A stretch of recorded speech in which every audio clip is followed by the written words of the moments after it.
Nasa kabila ng ating kapitulagi, hindi tayo nabiyayaan ng tagumpay sa halalan ng Lunes. Umaharap ako sa inyo ngayon upang tanggapin ang pasyang ito, upang igalang ang boses ng sambayan ng Pilipino. I congratulate Senator Noynoy Aquino. Ako'y naniniwala na sa darating na mga araw, ako'y pagbibigyan ng pagkakataon na linisin ang aking pangalan upang maliwanagan ang ating mga kababayan. Yan ay mahalaga sa akin, higit sa ano pang mga bagay. Hindi ko rin makakalimutan ang kampanyang ito at ang pagkakataong makadaupang palad at makasama ang milyong-milyong mga kababayan natin, mga Pilipino, na katulad ko ay nanggaling sa hirap at nangarap ng mas magandang buhay. For the rest of my life, I will remain their champion. Bagamat ako hindi pinalad, ang aking pangarap na tapusin ang kahirapan ay hindi pa nagwawakas.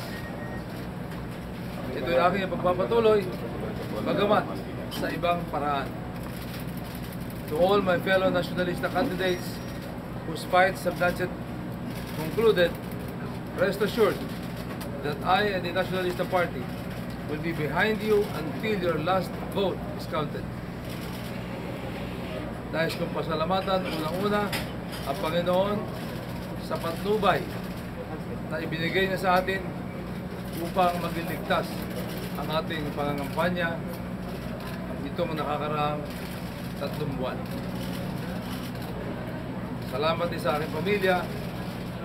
Gusto sana nila sumama ngayon pero sabi ko wag na dahil sa masyado na sila nasaktan itong nakakaraang mga linggo sa kanilang napapanood sa television. Kaya sabi ko ako na lamang ang pupunta ngayon. Salamat din sa mga mahal ko sa buhay, sa aking mga kapatid, na malaki rin ang naging sakripisyo at sa lahat pa ng mga mahal ko sa buhay na tumulong. Higit sa lahat, ang aking buong pusong pasasalamat sa mga volunteers at supporters na nagsipag at nagbigay ng hindi matatawaran tulong. Maraming salamat sa inyo. Maraming salamat sa inyo lahat. Siyempre sa ating mga kasama sa media, maraming salamat din sa inyo. Hindi matagal ang kampanya, subalit hindi ko rin makakalimutan yung mga pinagsamahan natin. Ito isang bagay na matatanda ko habang ako'y nabubuhay.